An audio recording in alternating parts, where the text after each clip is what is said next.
When I was 27 years old, I fell into a deep depression. It confused and terrified me because on the one hand, I had everything that I'd ever wanted.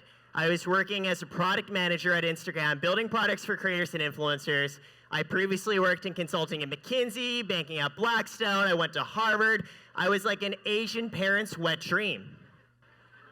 And I felt so goddamn sad and empty inside. I wasn't doing the best at work at the time. I had just gotten a new manager who I felt like didn't really appreciate what I was capable of doing. And at that point in my life, age 27, I had really learned to tie my self-worth to external validation. So when I didn't think I was doing a good job at work, I just felt really terrible in general. And I was like, well, just power through it. But I talked to a friend, and she was like, hey, you should think about therapy. And I was like, absolutely not. That's really scary, and I don't want to try. But she started asking me some questions like, hey, Eric, where do you find meaning in life? Who are the people you care about? If you took away everything that you've done, how would you define yourself? And when I was struggling to answer here, I could feel these tears falling and dripping down my eyes. And I was like, oh God, I probably should go to therapy. So for the first time in my life, I started doing it, and I was so scared of the concept, I told my managers and coworkers at work that I was gonna take a month or two of PTO. I would rather have them think that I was windsurfing in Hawaii using my own saved up vacation time to take medical leave because I was so afraid that they would think less of me. And when I was in therapy, they did this little session, it was art therapy, where basically they sit you down. And the exercise they gave you was, hey, imagine you're on an island.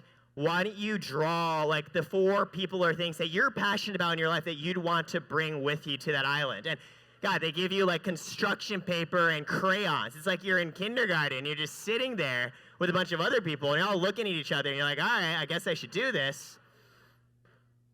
And I didn't actually know what to draw and what to put on that paper.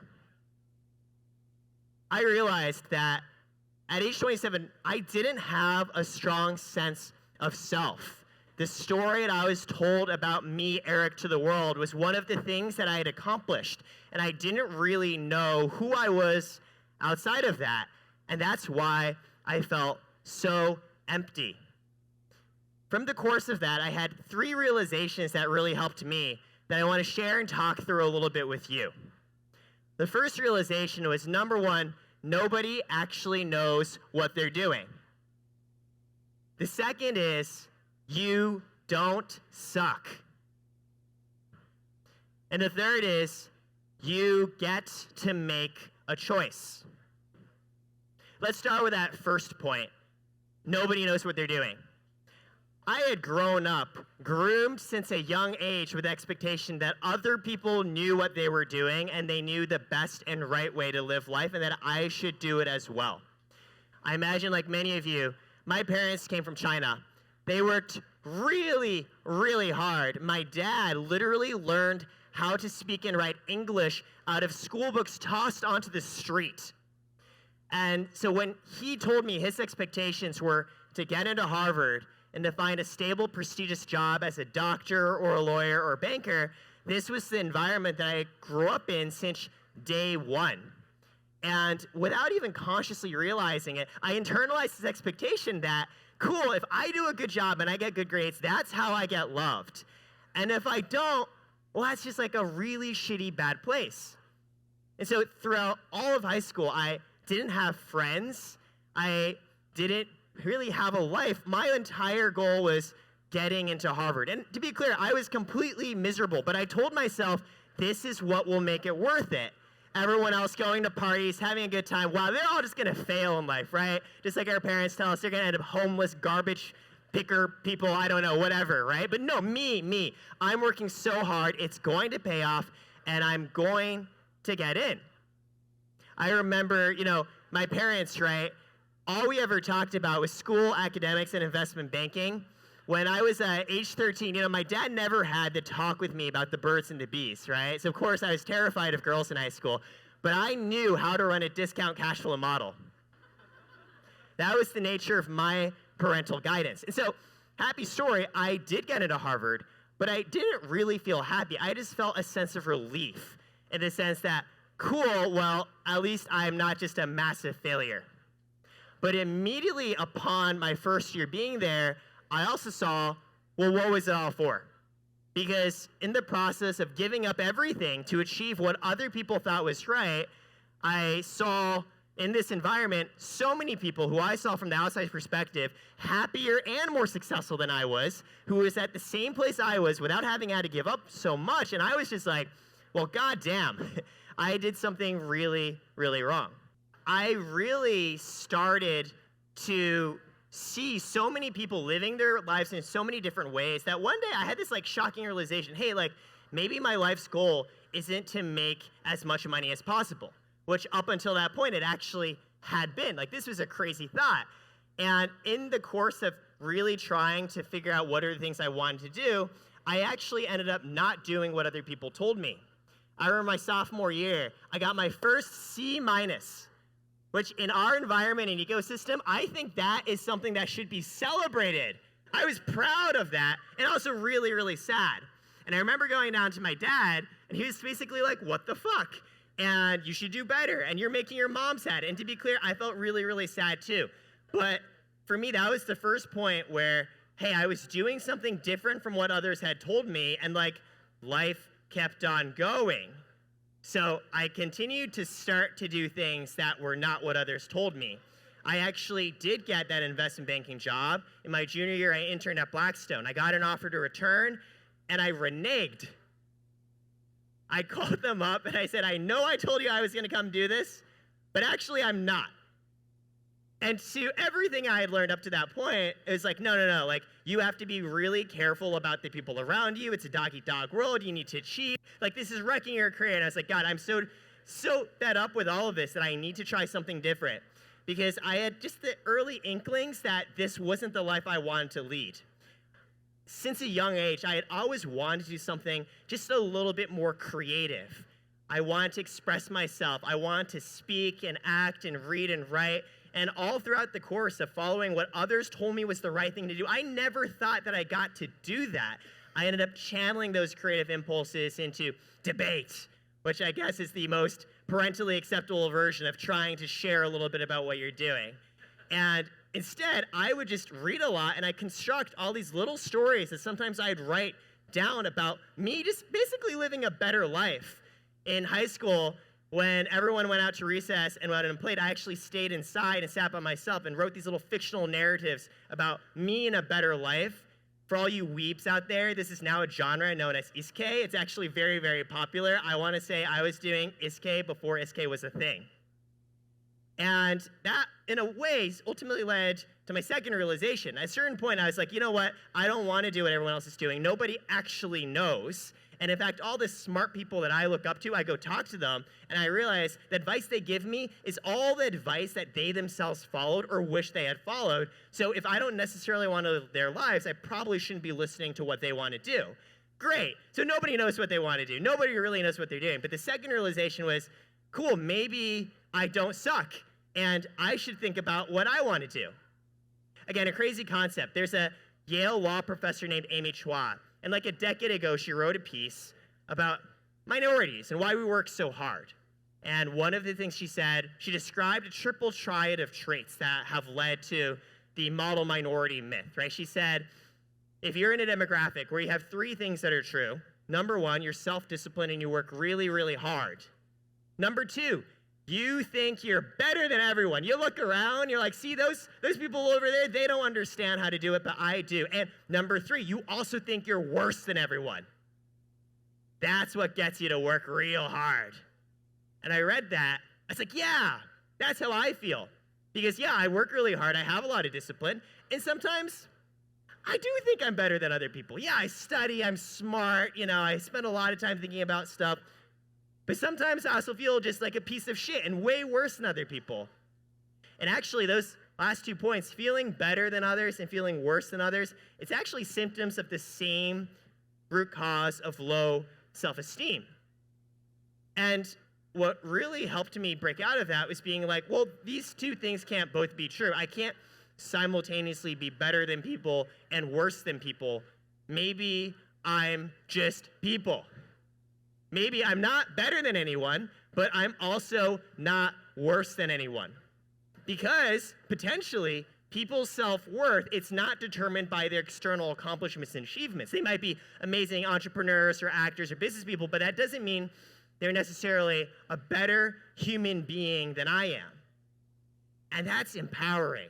Because if nobody actually knows what they're doing, and you yourself are not really any better or worse than anybody else, then why don't you get to try and do your own things? And it really helped reframe a lot of stories I was telling myself about what I was good at and what I was bad at.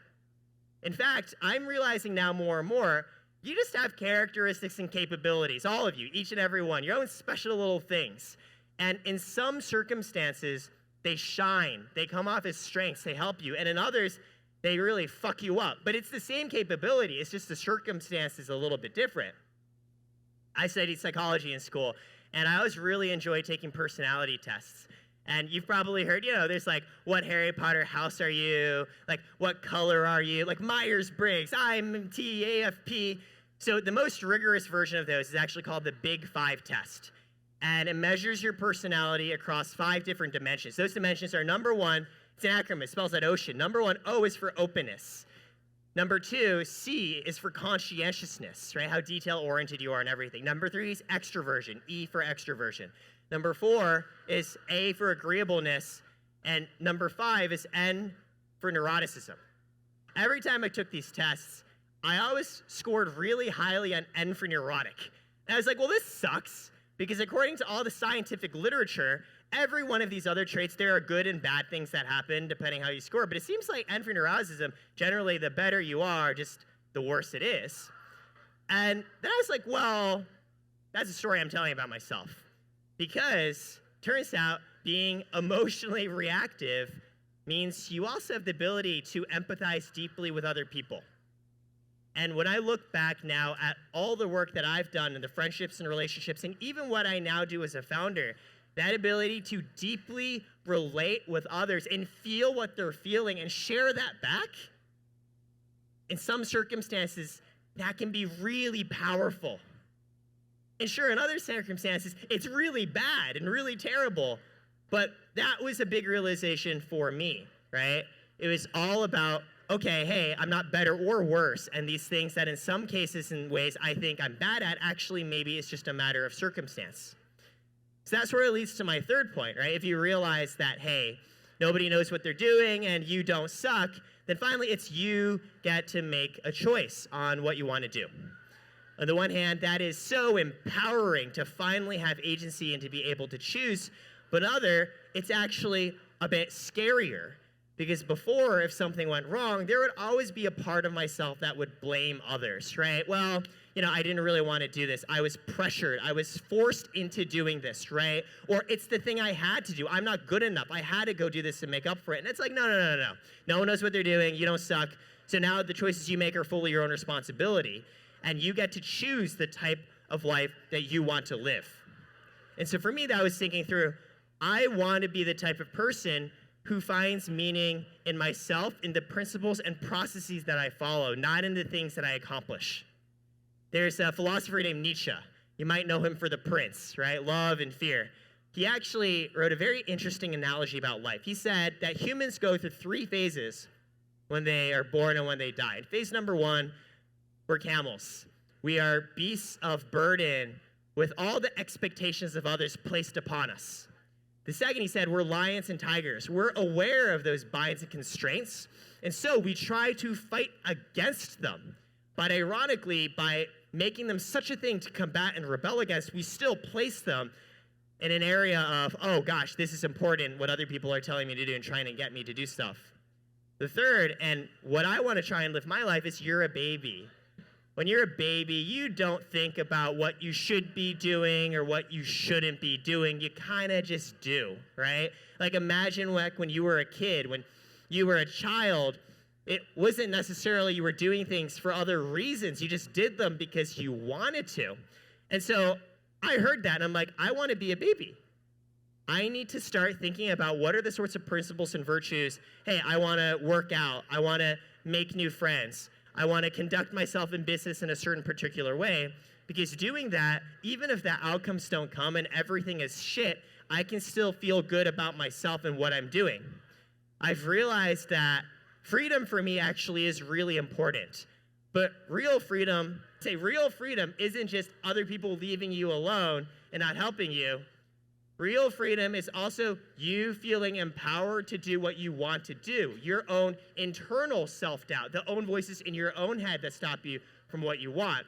And so for me, having gone through this entire experience at 27, I'm still trying to figure out exactly what I want to do, but I'm really orienting toward what are the values and principles I care about.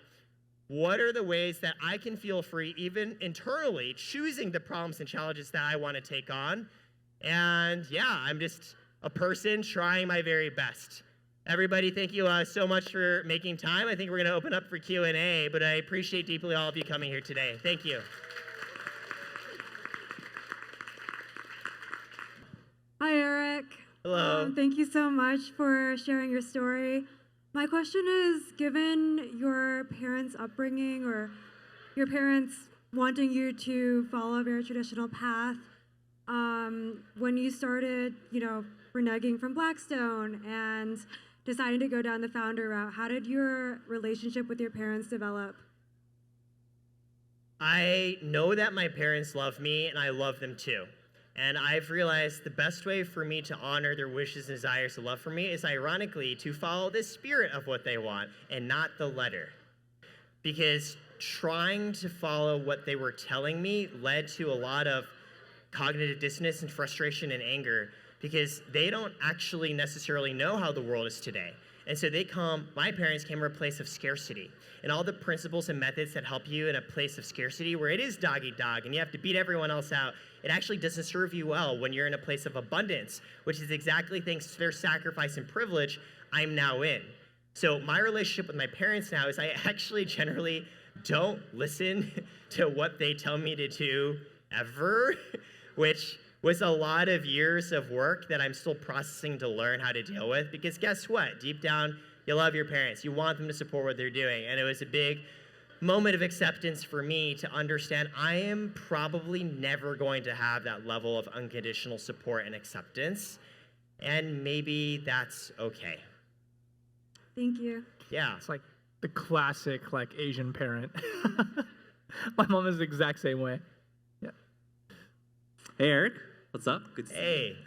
My question to you is, it sounds like you've reflected a lot over the past couple of years as you've gone through your career, through college.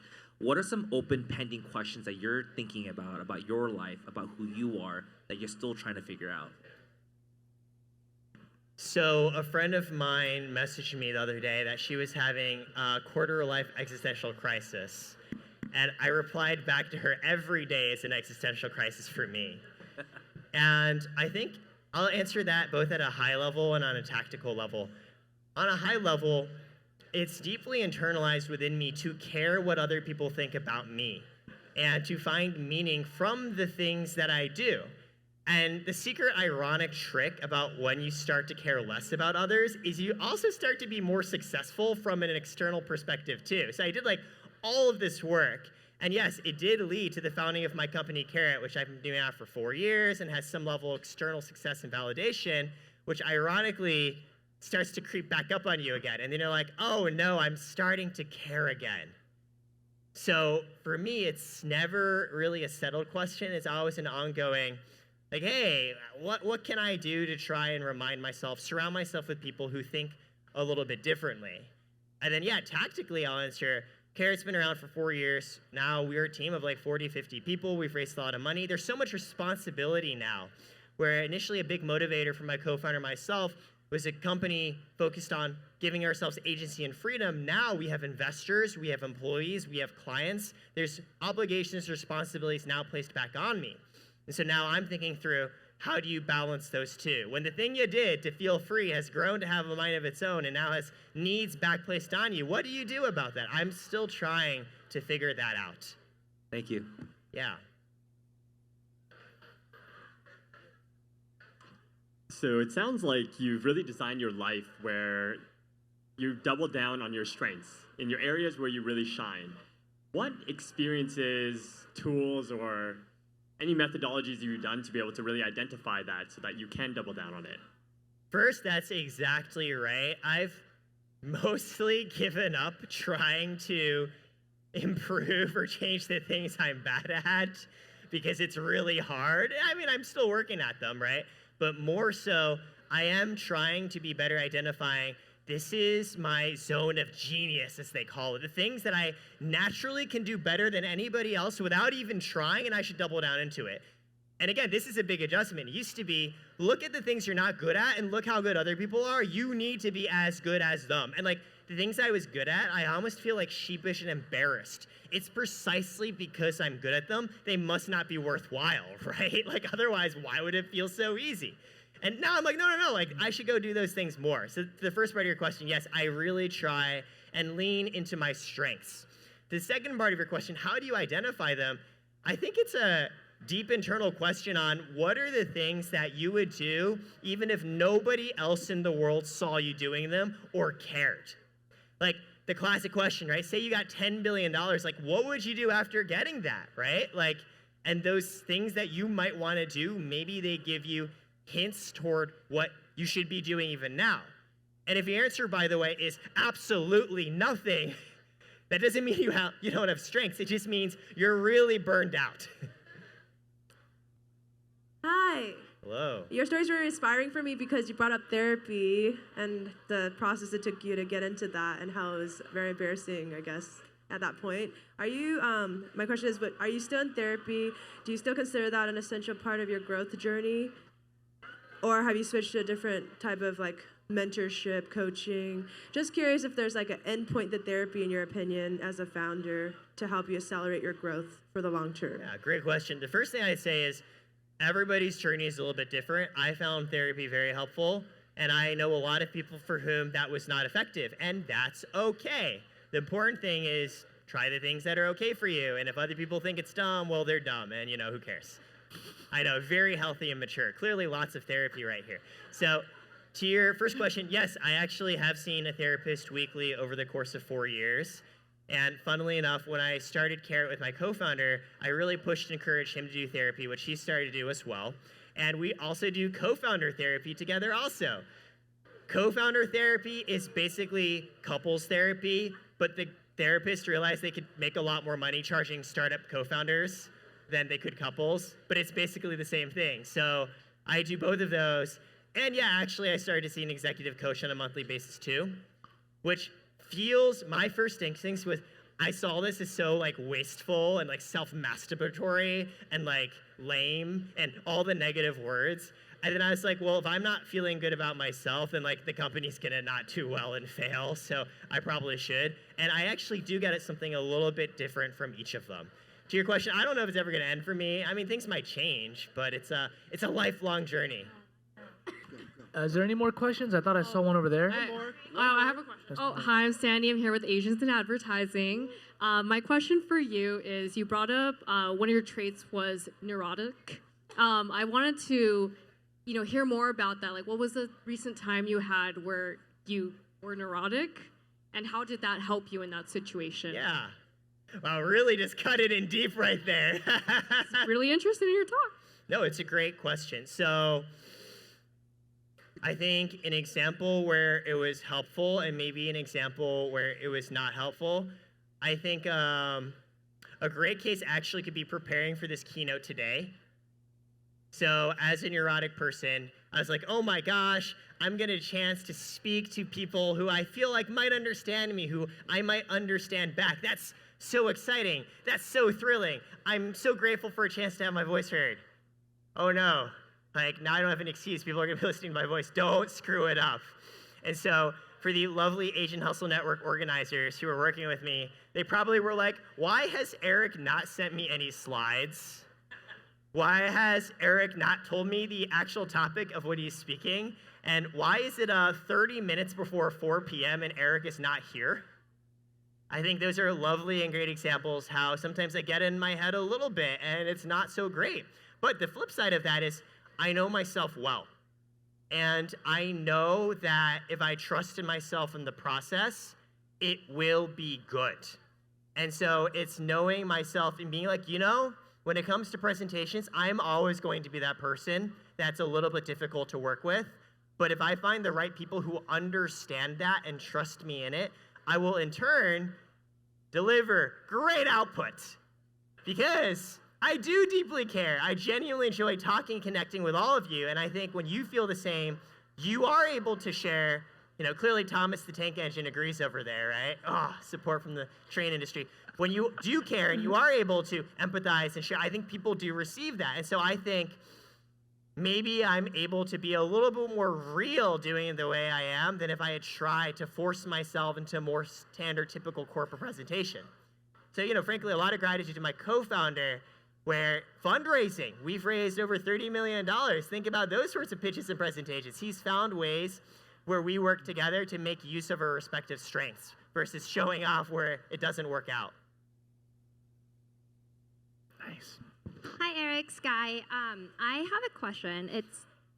I was wondering who your mentors are and who your, role models are, because you talk about taking the leap, and do you always take it on your own, or do you rely on some of your mentors to get some advice on certain things?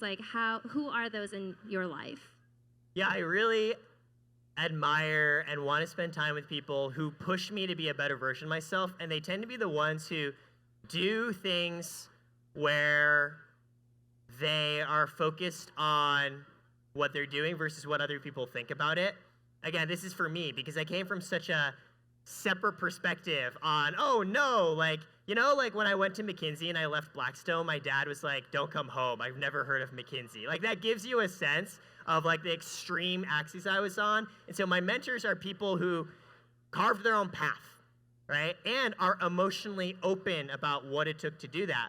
One of my mentors who actually helped encourage me to start a company, his name is Misha Esipov. He's co-founder and runs a company called Nova Credit, where just like Carrot helps creators with their finances, Nova Credit helps immigrants. And I met him because I was interviewing to leave Instagram. I didn't know what to do with my life, and he's trying to hire me. And I didn't end up doing that, but he became a great personal supporter and eventually angel investor in Carrot. And what happened was when I decided to leave Instagram, I tried a bunch of different jobs. And I got dinner with Misha one day, and he's like, Eric, what the fuck? He's like, you've always told me you've wanted to do your own thing. You've wanted to create something new. Why are you just joining another company? And I was like, well, I'm not sure. And option value, and it's going to work. He's just like, dude, he's like, you can reason your way to every single point of the decisions you need to make in life, but there's going to be that one little gap, that one little chasm that you are just going to have to go through it. And you need to find the faith to make that one last little leap somehow. Maybe it's yourself, maybe it's your friends, maybe it's your religion, maybe it's your spirituality. Whatever it is, there's going to be a little bit where you're just never going to be able to reason out. And coming from a person who came from a very similar background to myself, you worked at all these finance firms and went to Stanford, a very prestigious background, who one day took the plunge. I was like, well, if he did it, then maybe I can. Maybe entrepreneurs aren't all 17-year-olds who dropped out of school and live out of their cars. Maybe they can come from backgrounds like mine as well. Thank you. Great presentation, Eric. Is there something that you are still afraid of? What did you ask? What I'm afraid of? Yes. I think being alone. This really is a therapy session, isn't it? I think that's definitely one of them. And I say that because there's probably a part of me that never felt unconditionally supported. And so in a way, I'm always yearning and seeking that out. I think that's why I manifested it in such focus on external validation. I'm trying to get better, right? I'm trying to find it through the work I do and the friends and relationships I make. But that's probably never, ever going to totally go away. And, that's okay too. Thank you. Thanks. Well, everybody, thank you so much for making time. Appreciate all of you. Obligatory plug, you can find me online, Instagram, under Eric T. Wei, spelled W-A-Y, or look at my company, Carrot. It's spelled K-A-R-A-T, like the gemstone, not like the bunny food. Thank you, everybody, so much. This has been a pleasure. Thank you, Eric. Yes, great. Thank you. Great job. That was awesome.